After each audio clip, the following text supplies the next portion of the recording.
दोस्तों नमस्कार। ये है मार्गदर्शन फॉर सिविल सर्विसेज। मैं अनुराग चौधरी। दोस्तों मार्गदर्शन या एनसीईआरटी श्रृंखला में आज की वीडियो में आप पढ़ेंगे 10वीं कक्षा के विज्ञान का अध्याय 10 प्रकाश परावर्तन तथा अपवर्तन। इस अध्याय में आप जानेंगे प्रकाश का परावर्तन क्या होता है, ये किस प्रकार होता है, गोली दर्पण क्या होता है, प्रकाश का अपवर्तन क्या होता है, अपवर्तनांक और आवर्धन क्या होते हैं, और अंत में आप जानेंगे किसी लेंस की क्षमता क्या होती है, इसका मात्रक और इसका सूत्र क्या होता है। तो आइए शुरू करते हैं आज का वीडियो। 10वीं कक्षा के एनसीईआरटी का 10वां अध्याय प्रकाश परावर्तन तथा अपवर्तन। दोस्तों हम इस संसार में अपने चारों ओर अनेक प्रकार की वस्तुएं देखते हैं, फिर भी किसी अंधेरे कमरे में हम कुछ नहीं देख सकते हैं। कमरे को प्रकाशित करने पर चीज़ें दिखाई देने लगती हैं, और वो कौन सी चीज़ है जो वस्तुओं को दृश्यमान या दिखाई देने योग्य बनाता है। दिन के समय सूर्य का प्रकाश वस्तुओं को देखने में हमारी सहायता करता है। कोई वस्तु उस पर पड़ने वाले प्रकाश को परावर्तित करती है, और ये परावर्तित प्रकाश जब हमारी आंखों द्वारा ग्रहण किया जाता है तो हम वस्तुओं को देखने योग्य बनवा पाते हैं, और वो कोई वस्तु हमें दिखाई देती है। हम किसी पारदर्शी माध्यम के आर पार देख सकते हैं, क्योंकि प्रकाश इसमें से पार हो जाता है। प्रकाश से संबद्ध अनेक सामान्य और अद्भुत घटनाएं हैं, जैसे दर्पणों द्वारा प्रतिबिंब का बनना, तारों का टिमटिमाना, इंद्रधनुष के सुंदर रंग, किसी माध्यम द्वारा प्रकाश को मोड़ना।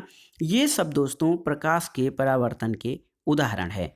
इसके अलावा अपने चारों ओर कुछ सामान्य प्रकाशिक घटनाओं को देखकर हम ये निष्कर्ष निकाल सकते हैं कि प्रकाश जो है सरल रेखाओं में गमन करता प्रतीत होता है, और ये तथ्य कि एक छोटा प्रकाश स्रोत किसी अपारदर्शी वस्तु की तीक्ष्ण छाया बनाता है, प्रकाश के एक सरल रेखी पथ को इंगित करता है, जिसको प्रकाश किरण कहते हैं। तो प्रकाश किरण हमेशा सीधी रेखा में चलती है, उसको प्रकाश किरण कहा जाता है।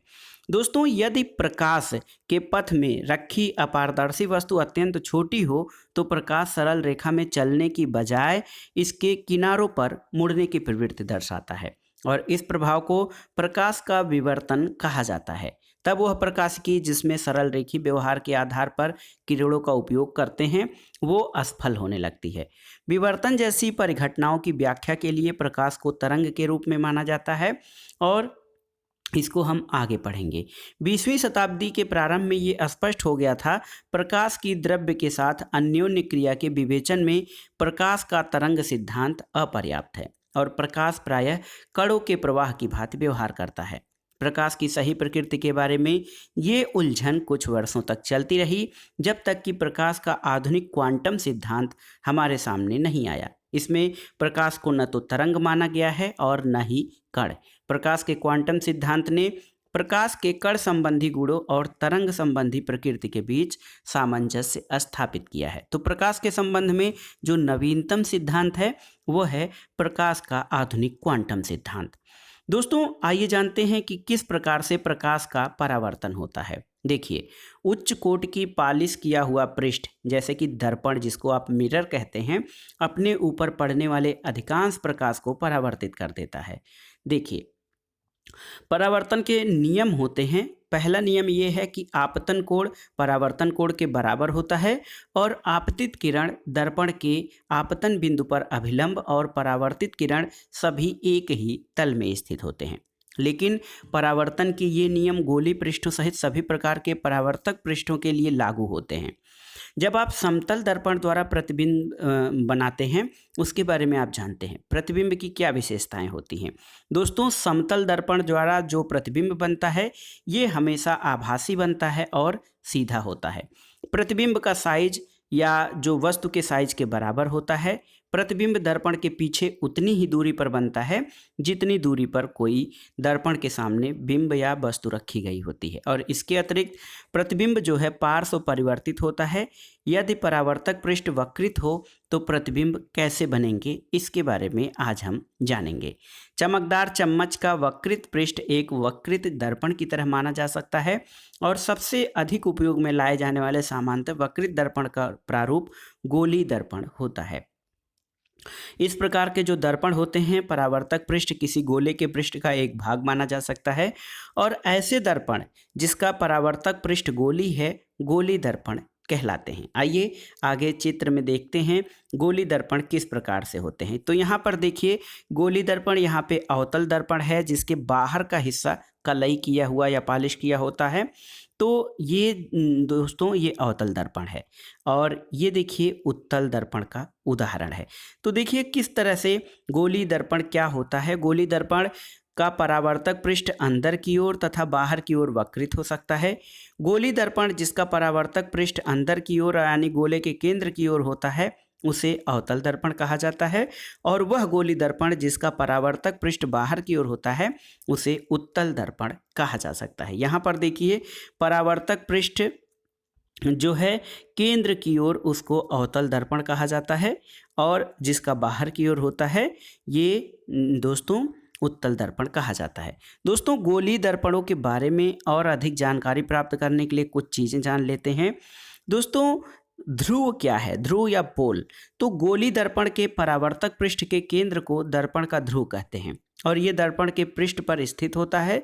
ध्रुव को प्रायः पी यानी पोल अक्षर से निरूपित करते हैं। इसके अलावा गोली दर्पण का जो परावर्तक पृष्ठ होता है एक गोले का भाग होता है और इस गोले का केंद्र गोली दर्पण का वक्रता केंद्र कहलाता है।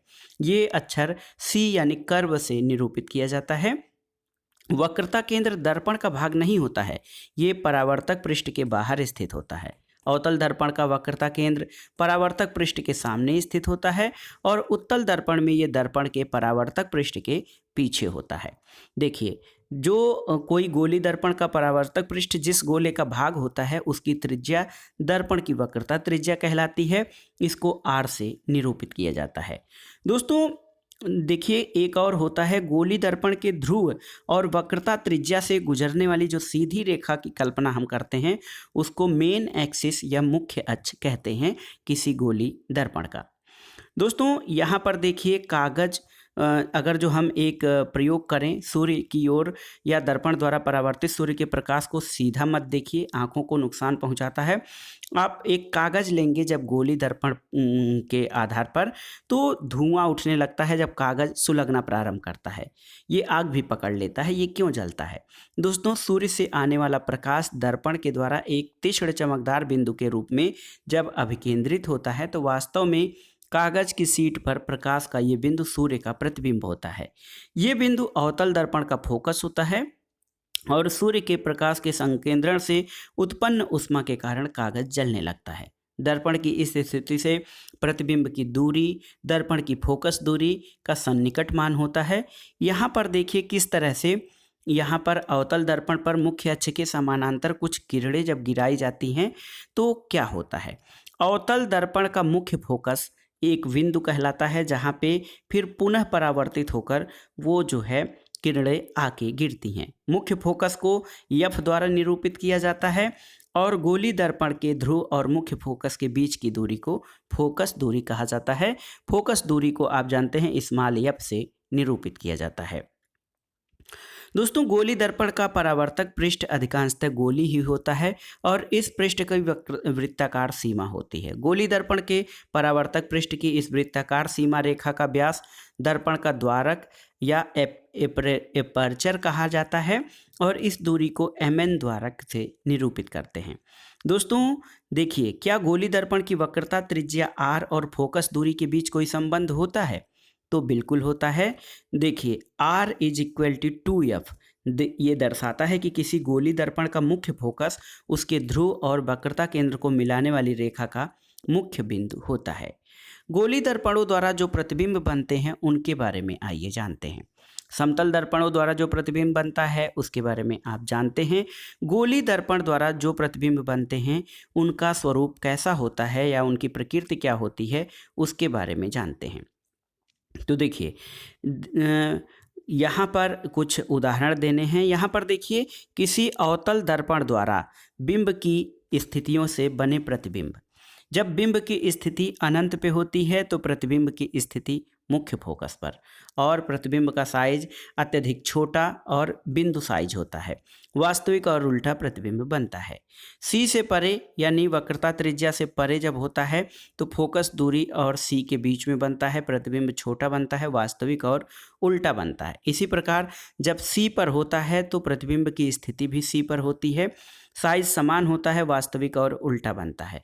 सी और एफ के बीच में जब कोई वस्तु होती है तो सी से परे प्रतिबिंब बनता है, ये बड़ा, वास्तविक और उल्टा होता है। एफ पर यानी मुख्य फोकस पर जब कोई वस्तु रखी जाती है तो इसका प्रतिबिंब अनंत पर बनता है, ये अत्यधिक बड़ा, वास्तविक और उल्टा बनता है। पी और एफ के बीच में जब होता है तो दर्पण के पीछे प्रतिबिंब बनता है, बड़ा बनता है, आभासी और सीधा बनता है। ये किसी अवतल दर्पण द्वारा बिंब की विभिन्न स्थितियों के द्वारा बने गए प्रतिबिंब हैं। दोस्तों, किरण आरेखों का उपयोग करके गोली दर्पणों द्वारा बने प्रतिबिंबों का निरूपण भी किया जा सकता है कि गोली दर्पण द्वारा किस तरह के प्रतिबिंब बनते हैं। तो यहाँ पर देखिए, कम से कम 2 परावर्तित किरणों के परिच्छेदन से किसी बिंदु के प्रतिबिंब की स्थिति ज्ञात की जा सकती है। प्रतिबिंब के स्थान निर्धारण के लिए किन्हीं 2 किरणों पर विचार किया जा सकता है। पहला ये कि दर्पण के मुख्य अक्ष के समानांतर प्रकाश किरण परावर्तन के पश्चात अवतल दर्पण के मुख्य फोकस से गुजरती है। यहाँ पर देखिए, कोई किरण जब डाली जाती है तो परावर्तन के बाद ये मुख्य फोकस से होकर गुजरती है, अथवा उत्तल दर्पण के मुख्य फोकस से अपसारित होती प्रतीत होती है। यहाँ पे जब आप कोई किरण डालते हैं तो ये मुख्य फोकस से अपसारित होगी और इसको आभासी रूप में यहाँ खींचेंगे तो ये मुख्य फोकस हो जाएगा।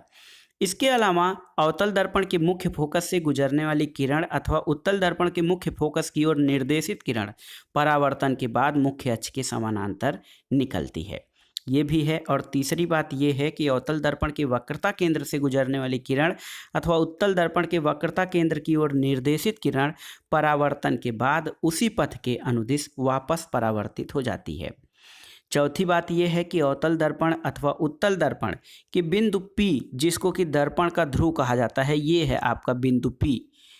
देखिए, बिंदु P की ओर मुख्य अक्ष से तिर्यक दिशा में आपतित किरण तिर्यक दिशा में ही परावर्तित होती है और आपतित और परावर्तित किरणें आपतन बिंदु पर मुख्य अक्ष के समान कोण बनाते हुए परावर्तन के नियमों का पालन करती हैं। इसके अलावा दोस्तों, उपरोक्त सभी स्थितियों में परावर्तन के नियमों का पालन होता है। आपतन बिंदु पर आपतित किरण इस प्रकार परावर्तित होती है कि परावर्तन कोण का मान हमेशा आपतन कोण के बराबर होता है। ये परावर्तन का सामान्य नियम भी है।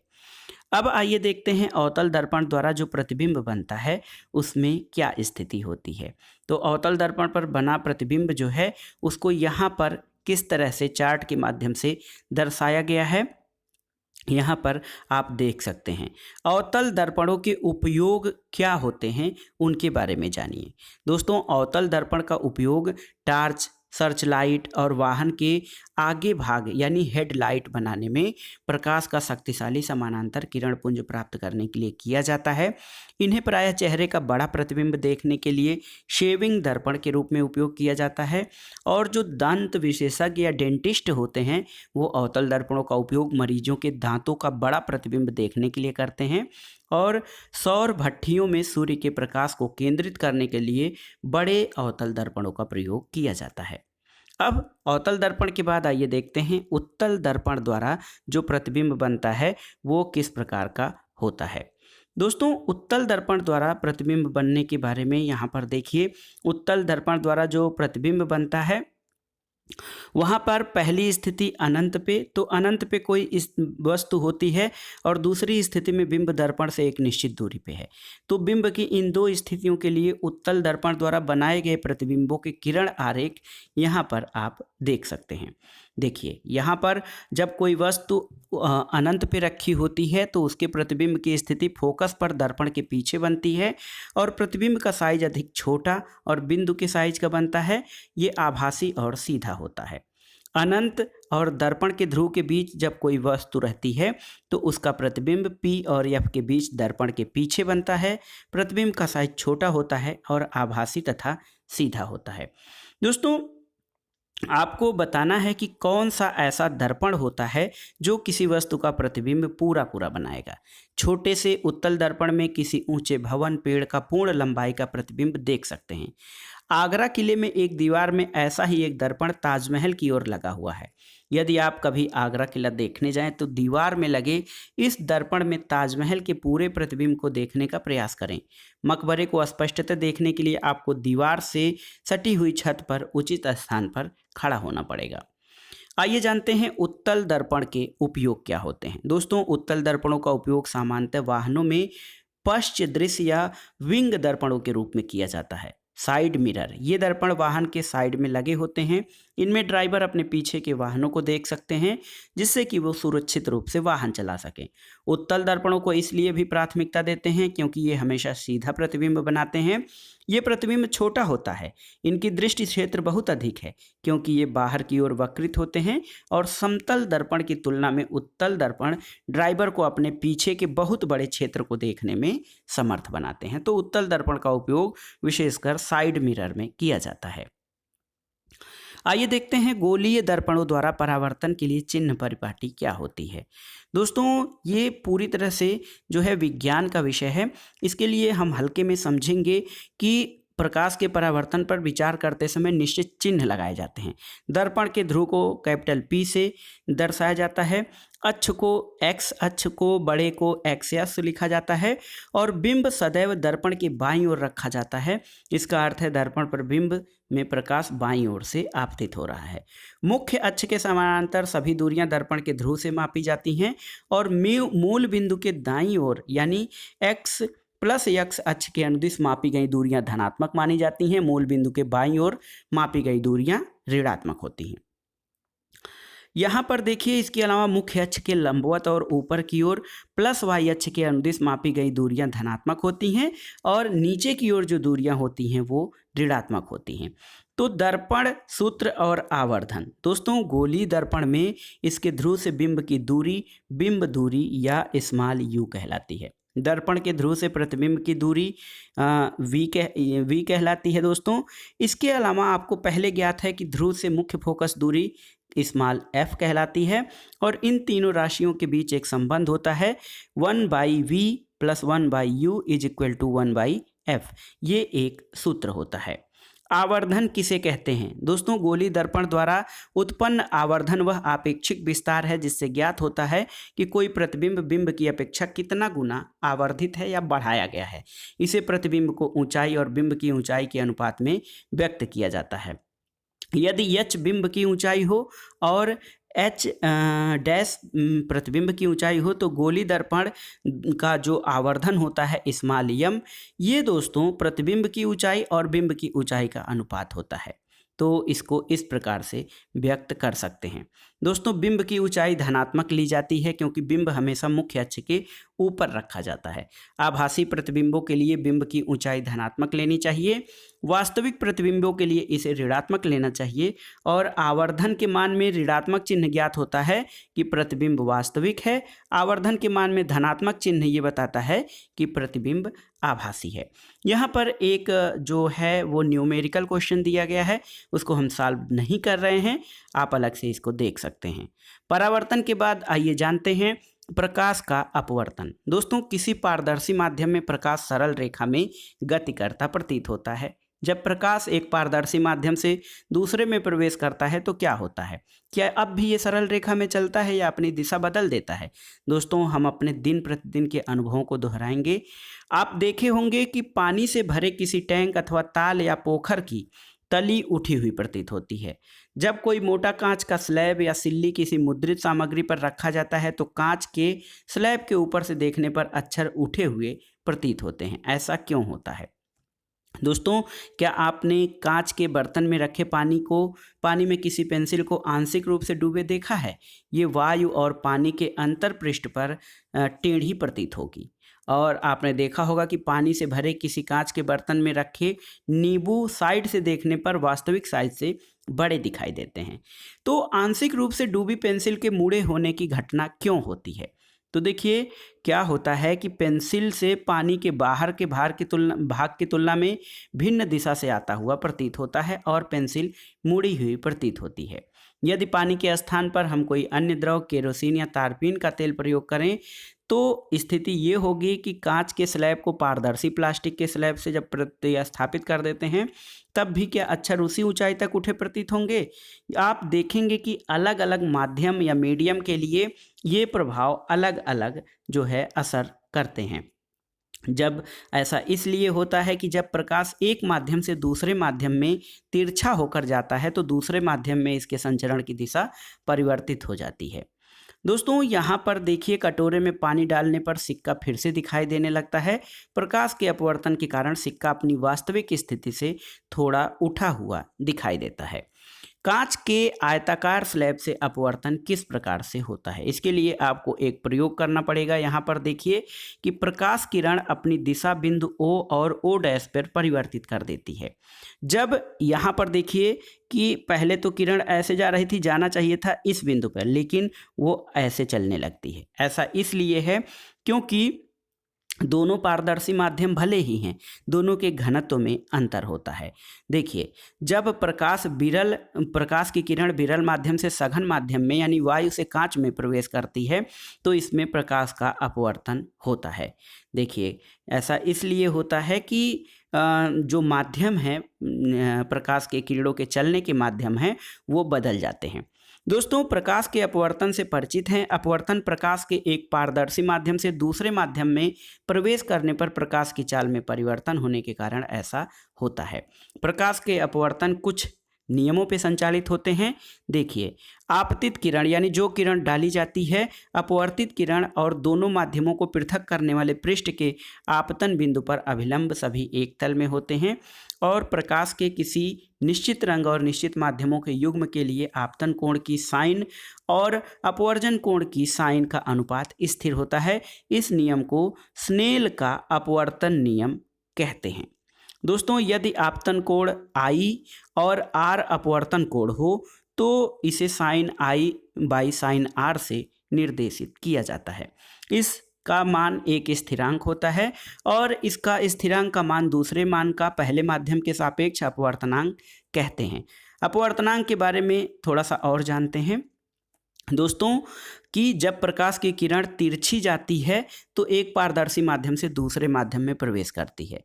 ये दूसरे माध्यम में अपनी दिशा परिवर्तित कर लेती है और अपवर्तनांक का एक महत्वपूर्ण भौतिक राशि विभिन्न माध्यमों में प्रकाश के संचरण की आपेक्षिक चाल से संबद्ध किया जा सकता है। ये देखा गया है कि विभिन्न माध्यमों में प्रकाश की चाल अलग अलग होती है। निर्वात यानी शून्य में प्रकाश की चाल 3 × 10⁸ मीटर प्रति सेकेंड यानी 3 लाख किलोमीटर प्रति सेकेंड की चाल से चलता है। प्रकाश को किसी भी माध्यम से हो सकने की ये सबसे तेज चाल होती है। वायु में प्रकाश की चाल निर्वात की अपेक्षा थोड़ी कम होती है। कांच और पानी में ये और घट जाती है। दो माध्यमों के युग्म के लिए अपवर्तनांक का मान दोनों माध्यमों में प्रकाश की चाल पर निर्भर करता है और आपने सूत्र देखा है कि एक माध्यम में प्रकाश की चाल बाय दूसरे माध्यम में प्रकाश की चाल, उससे आप इसको निकाल सकते हैं। दोस्तों किसी माध्यम का निरपेक्ष अपवर्तनांक केवल अपवर्तनांक कहलाता है और अनेक माध्यमों के अपवर्तनांक आप देख सकते हैं। वायु में प्रकाश का वेग और जल में प्रकाश के वेग का अनुपात 1.33 है और इस प्रकार क्राउन कांच का अपवर्तनांक 1.52 होता है और ऐसे आंकड़े उपयोगी होते हैं। यहाँ पर देखिए वायु का अपवर्तनांक जो है 1.0003 है और बर्फ का 1.31 है। तो देखिए किस तरह से अपवर्तनांक का मान बदलता है। हीरा का अपवर्तनांक यहाँ 2.42 है। यहाँ पर जितने भी जो माध्यम दिए गए हैं इसमें सर्वाधिक जो है हीरे में जो है प्रकाश का अपवर्तनांक अधिक होता है। दोस्तों किसी माध्यम में प्रकाश को अपवर्तित करने की क्षमता को उसके प्रकाशिक घनत्व द्वारा भी व्यक्त किया जा सकता है। प्रकाशिक घनत्व का एक निश्चित संपृक्तांक या कोनोटेशन होता है। ये द्रव्यमान के घनत्व के समान नहीं होता है। इस अध्याय में हम विरल माध्यम और सघन माध्यम शब्दों का प्रयोग कर रहे हैं। वास्तव में प्रकाशिक विरल माध्यम और प्रकाशिक सघन माध्यम ये होते हैं। तो दो माध्यमों की तुलना करते समय अधिक अपवर्तनांक वाला माध्यम दूसरे की अपेक्षा प्रकाशिक सघन होता है और कम अपवर्तनांक वाला माध्यम प्रकाशिक विरल माध्यम होता है। दोस्तों जब विरल माध्यम में प्रकाश की चाल सघन माध्यम में प्रकाश के चाल की अपेक्षा अधिक होती है। विरल माध्यम से सघन माध्यम में जब प्रकाश की किरण चलती है तो वो धीमी हो जाती है और अभिलंब की ओर झुक जाती है। जब ये सघन माध्यम से विरल माध्यम में जाती है तो इसकी चाल बढ़ जाती है और ये अभिलंब से दूर हो जाती है। ये सामान्य नियम है। अब दर्पणों के बाद आइए जानते हैं गोलीय लेंसों द्वारा अपवर्तन। तो घड़ी साज को आपने बहुत छोटे छोटे पुर्जों को देखने के लिए छोटे आवर्धक लेंस का उपयोग करते हुए देखा होगा। ये आवर्धक लेंस किनारे से पतले और बीच में मोटे होते हैं। दो पृष्ठों से घिरा कोई पारदर्शी माध्यम जिसका एक या दोनों पृष्ठ गोलीय है लेंस कहलाता है। लेंस जो है दोस्तों इसका कम से कम एक पृष्ठ गोलीय होता है और ऐसे लेंसों में दूसरा पृष्ठ समतल भी हो सकता है। किसी लेंस में बाहर की ओर उभरे दो गोली पृष्ठ हो सकते हैं, इसको द्वि उत्तल लेंस कहते हैं और इसे केवल उत्तल लेंस भी कहा जाता है। उत्तल लेंस किनारों पर पतला और बीच में मोटा होता है। उत्तल लेंस जो है प्रकाश किरण को फैला देते हैं, इनको अभिसारी लेंस कहा जाता है। और अवतल लेंस देखिए, अवतल लेंस का उदाहरण ये है। अवतल लेंस को अपसारी लेंस कहा जाता है। ये प्रकाश किरणों को इकट्ठा यानी सिकोड़ देते हैं। किसी लेंस में चाहे वो उत्तल हो या अवतल दो गोली पृष्ठ होते हैं। इसमें से एक पृष्ठ एक गोले का भाग होता है। इन गोलों के केंद्र में लेंस का वक्रता केंद्र होता है। लेंस का वक्रता केंद्र कैपिटल C से निरूपित किया जाता है और लेंस के दो वक्रता केंद्र होते हैं, इन्हें C1 C2 से निरूपित किया जाता है। और किसी लेंस के दोनों वक्रता केंद्रों से गुजरने वाली काल्पनिक सीधी रेखा को मुख्य अक्ष लेंस का मुख्य अक्ष कहा जाता है। लेंस का केंद्रीय बिंदु इसका प्रकाशिक केंद्र कहलाता है। दोस्तों गोली लेंस की वृत्ताकार रूपरेखा का प्रभावी व्यास इसका द्वारक कहा जाता है और ऐसे लेंस छोटे द्वारक के पतले लेंस कहलाते हैं जिनकी वक्रता त्रिज्या बहुत छोटी होती है। तो दोस्तों लेंस के बारे में आपने सामान्य जानकारी कर ली। जब आप देखिए एक प्रयोग करना है कि एक लेंस को लेकर उससे सूरज की किरणों को फोकस करना है, तो जब आप किसी कागज़ पे डालते हैं एक बिंदु पर तो कागज़ सुलगने लगता है और धुआं उत्पन्न करता है और कुछ देर बाद ये जल जाता है। सूरज से आने वाली प्रकाश की किरणें समानांतर होती हैं। लेंस द्वारा ये किरणें एक तीक्ष्ण चमकदार बिंदु के ऊपर कागज में जब केंद्रित कर दी जाती हैं तो कागज का यह शीट चमकदार बिंदु सूर्य का प्रतिबिंब होता है। हम एक लेंस के मुख्य अक्ष के समानांतर प्रकाश किरणों पे जब विचार करेंगे तो प्रकाश किरणों को किसी लेंस से गुजारने पर उत्तल लेंस के लिए देखिए अवतल लेंस के लिए क्या स्थिति होती है। तो यहाँ पर दोस्तों क्या होता है, अवतल लेंस पर मुख्य अक्ष के समानांतर प्रकाश की अनेक किरणें होती हैं। ये किरणें लेंस से अपवर्तन के बाद मुख्य अक्ष के एक बिंदु पर ही अपसारित हो जाती हैं और मुख्य अक्ष पर यह बिंदु अवतल लेंस का मुख्य फोकस कहलाता है। फोकस दूरी क्या है दोस्तों, किसी लेंस के मुख्य फोकस की प्रकाशिक केंद्र से दूरी फोकस दूरी कही जाती है। इसको स्मॉल f से प्रदर्शित किया जाता है। जिस प्रकार से दर्पण द्वारा प्रतिबिंब बनते हैं उसी प्रकार लेंसों द्वारा भी भिन्न भिन्न प्रकार के और प्रकृति के प्रतिबिंब बनते हैं। तो यहाँ पर एक चार्ट दिया गया है कि किस प्रकार बिंब की स्थिति से उसके प्रतिबिंब की स्थिति बनती है और प्रतिबिंब का आपेक्षिक साइज किस प्रकार से होता है, प्रतिबिंब की प्रकृति कैसी होती है। तो यहाँ पर देखिए कि दोस्तों वास्तविक और उल्टा लेंस से जो प्रतिबिंब बनते हैं वो वास्तविक और उल्टे ही होते हैं, लेकिन जब फोकस F1 और प्रकाशिक केंद्र के बीच कोई वस्तु रखी जाती है तब उस स्थिति में आभासी और सीधा प्रतिबिंब बनता है। यहाँ पर देखिए बिंब की प्रत्येक स्थितियों के लिए अवतल लेंस द्वारा बनाए गए जो प्रतिबिंब होते हैं दोस्तों, अवतल लेंस द्वारा बनाया गया प्रतिबिंब हमेशा आभासी और सीधा होता है। उसके आकार में भी अंतर आता है क्योंकि अवतल लेंस से जो प्रतिबिंब बनते हैं वो छोटे हो जाते हैं। किरण आरेख के रूप में लेंसों का प्रतिबिंब आप इस प्रकार से देख सकते हैं कि किस प्रकार से ये लेंस द्वारा प्रतिबिंब आरेखों द्वारा बनाए गए हैं। उत्तल लेंस में और अवतल लेंस में जो प्रतिबिंब बनते हैं वो किस प्रकार से होते हैं। तो आप इन सब जो रेखा चित्रों के माध्यम से लेंस द्वारा बनने वाले प्रतिबिंबों को समझ सकते हैं। गोली लेंसों के लिए कुछ चिन्हों की परिपाटी होती है, जिस प्रकार से दर्पण के लिए था। देखिए, लेंसों की माप उनके प्रकाशिक केंद्र से लिया जाता है। उत्तल लेंस को फोकस दूरी जो होती है वो धनात्मक होती है, अवतल लेंस की फोकस दूरी ऋणात्मक होती है। U, V और F बिंब की ऊंचाई और उसके मान में प्रतीक चिन्ह आप जानते होंगे। अब आइए जानते हैं लेंस सूत्र और आवर्धन के बारे में। जिस प्रकार से गोलीय दर्पण के लिए सूत्र था, उसी प्रकार गोली लेंस के लिए भी लेंस सूत्र होता है। ये सूत्र बिंब दूरी U, प्रतिबिंब दूरी V और फोकस दूरी F के बीच संबंध प्रदान करता है। 1/V - 1/U = 1/F। तो लेंस सूत्र व्यापक है और किसी भी गोली लेंस के लिए सभी स्थितियों में मान्य होता है। जब आप प्रकाश या प्रकाश के बारे में अध्ययन करते हैं तो एक शब्द आता है आवर्धन। दोस्तों, किसी लेंस द्वारा उत्पन्न आवर्धन किसी गोलीय दर्पण द्वारा उत्पन्न आवर्धन की तरह प्रतिबिंब की ऊंचाई और बिंब की ऊंचाई के अनुपात के रूप में परिभाषित किया जाता है।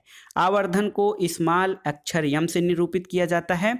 बिंब की ऊंचाई h हो तो लेंस द्वारा बनाए गए प्रतिबिंब की ऊंचाई h' होगी। तब लेंस द्वारा उत्पन्न आवर्धन m = प्रतिबिंब की ऊंचाई / बिंब की ऊंचाई, तो इसको आवर्धन कहा जाता है।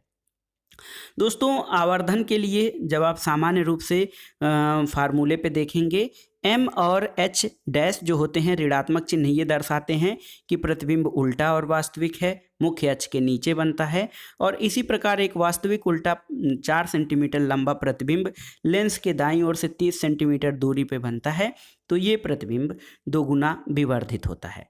लेंस की क्षमता क्या होती है उसके बारे में आइए जानते हैं।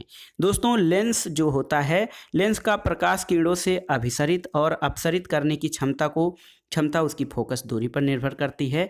कम फोकस दूरी का एक उत्तल लेंस प्रकाश किरणों को बड़े कोण से मोड़कर उन्हें प्रकाशिक केंद्र के निकट फोकस करता है, और कम फोकस दूरी का एक अवतल लेंस अधिक फोकस दूरी के लेंस की अपेक्षा प्रकाश किरणों को अधिक अपसरित करता है। तो दोस्तों, किसी लेंस द्वारा प्रकाश किरणों को अभिसरण या अपसरण करने की मात्रा को उसकी क्षमता के रूप में व्यक्त किया जाता है। क्षमता को P या पावर से व्यक्त किया जाता है। P जो होता है दोस्तों, फोकस दूरी के व्युत्क्रमानुपाती होता है, तो P = 1/F।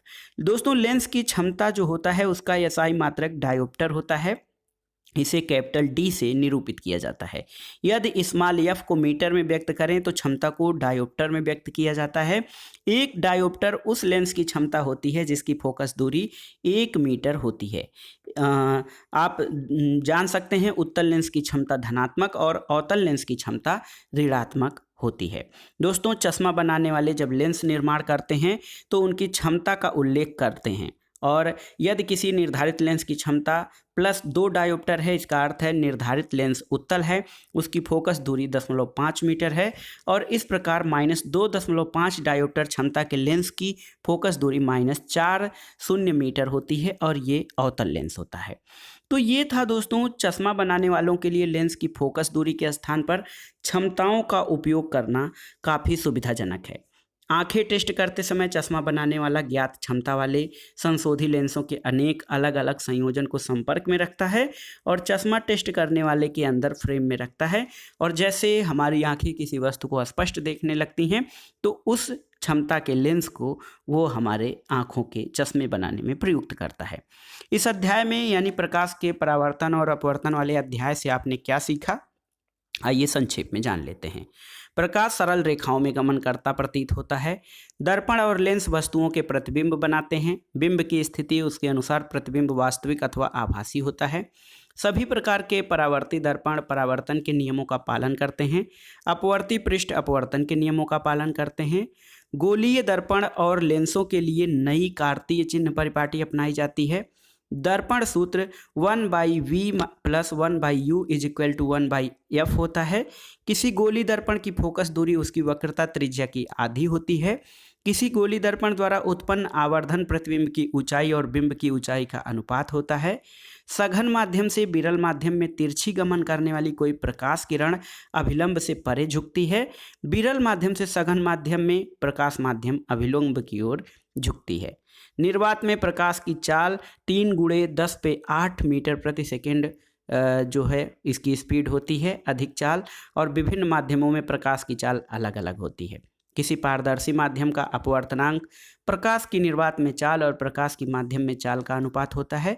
और इसी प्रकार किसी आयताकार कांच के स्लैब के प्रकरण में अपवर्तन वायु कांच अंतरापृष्ठ और कांच वायु के अंतरापृष्ठ दोनों पर होता है। निर्गत किरण आपतित किरण की दिशा के समानांतर होती है। लेंस दूरी, लेंस का सूत्र 1/v minus 1/u is equal to 1/f होता है। और दोस्तों किसी लेंस की क्षमता उसकी फोकस दूरी का व्युत्क्रम होती है। लेंस की क्षमता का SI मात्रक डायोप्टर होता है। तो दोस्तों ये था 10वीं कक्षा के विज्ञान NCERT का 10वां अध्याय प्रकाश का परावर्तन तथा अपवर्तन।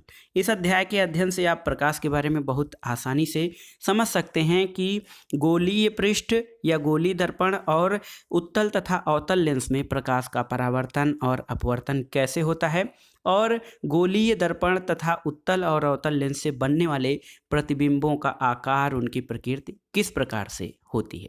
तो वीडियो आपको कैसा लगा हमें कमेंट बॉक्स में ज़रूर बताइएगा। वीडियो को लाइक करें, शेयर करें और इस चैनल मार्गदर्शन फॉर सिविल सर्विसेज को सब्सक्राइब करें। वीडियो देखने के लिए धन्यवाद दोस्तों, नमस्कार।